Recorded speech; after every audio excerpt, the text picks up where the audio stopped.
Good morning. Good morning. So good to be here. As he said, I'm Linda Holomah, and I've been receiving dialysis treatments at Fort Washington Unit Dialysis Center for 31 years.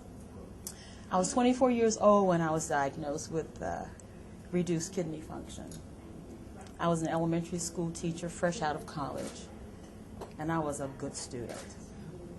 The required physical examination revealed that protein was in my urine.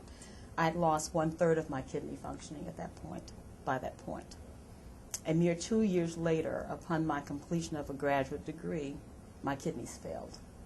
I was immediately scheduled to prepare and receive hemodialysis treatments, but at that point it wasn't hemodialysis, it was a peritoneal type treatment. Every 36 hours I would go into the emergency room, not the emergency room, intensive care, to do peritoneal puncture. An amazing, amazing thing that they were doing to me. I couldn't conceive of that, but it saved my life. It's very archaic. No one ever experiences that type of immediate and intermediary treatment prior to hemodialysis. The advancements have been remarkable since that time when I started. Can you imagine going in and having them stick a huge drainage into your peritoneum, and there's this big bag, and I'm in the midst of individuals who really are dying from other conditions in an intensive care unit, and I was scared to death. Nonetheless, I was immediately scheduled to prepare and receive dialysis treatments. As a retired educator and now an active participant in a family business, I've risen to the challenge of living a full life while on dialysis. I'm here today to help ensure that other Americans have the information they need to help delay, if not prevent, the end-stage renal disease. I'm passionate regarding this impending pandemic in our community. When the doctor first diagnosed me with kidney disease in 1975, I considered death to be more desirable than the ominous road of renal failure, and I had the capability of fulfilling that silent wish. Neither option of hemodialysis or kidney transplantation represented life to me.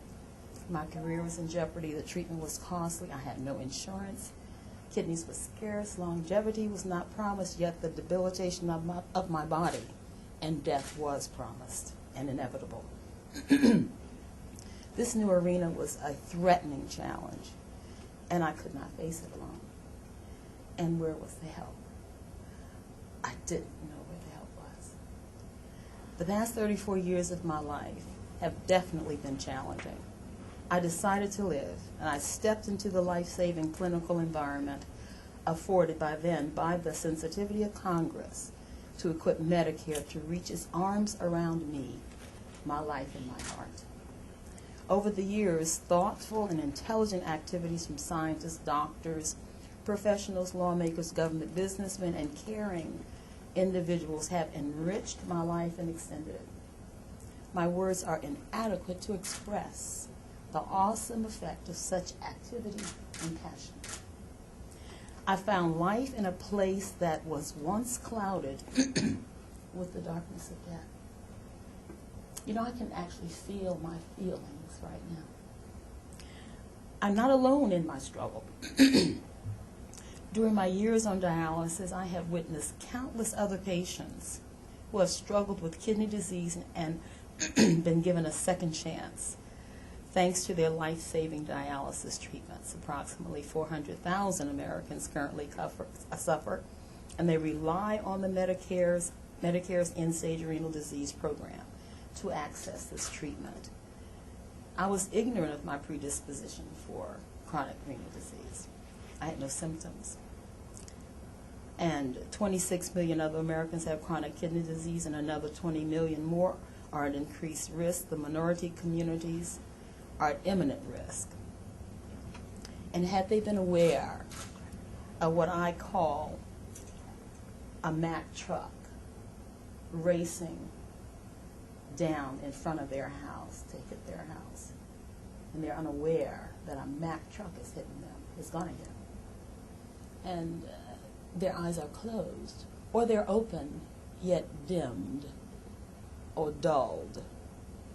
And I'm passionate to bring light to where these eyes have been dimmed, because it's hitting the minority communities in an alarming rate. It really can be prevented. It can be prolonged. The communities can be educated of our predisposition, and we have to be educated to change the lifestyles to address this. This bill before Congress would enhance the Medicare end-stage renal disease benefit to assure not only that all Americans continue to receive the care they need, but aggressively and intelligently address what I feel is most important about the bill, the education component. Will help teach all Americans of the unique factors, risk factors, lifestyle adjustments, medical prevention strategies that will prepare those with kidney failure to better maintain their lifestyles during various treatment modalities. And just as importantly, this proposed bill will reward the cadre of doctors, nurses, and staff who need to be recognized for going above and beyond to create facilities with a positive environment for living. The Quality Initiative rewards these caregivers and the patients that they care for. I'm a passionate advocate of providing information about the complex challenge of chronic renal disease, and it is indeed very complex. But as a patient, patients who have risen above the challenge need to address other patients. And I need to address you of the value and sincerely and deeply looking at what we have in front of us, gathering all that is positive in our resources to address this. It's a devastating Mack truck. It's devastating to families, family strength, individual participation in a society. And many ask, why have you been on dialysis for 31 years? You never got a transplant. Well, that's another long story, but I represent to those who feel there is no hope that there is. And I really feel that I've been on 31 years just to say that, just to say it. And I desire to say it to everyone because there is a great difficulty for patients to accept where they must go. But when I tell them you can go here and you can have life, we then can participate more effectively with you who are trying to give us life. And I consider that to be a major role that I will play. And I just want to thank you for your sensitivity and steadfast action.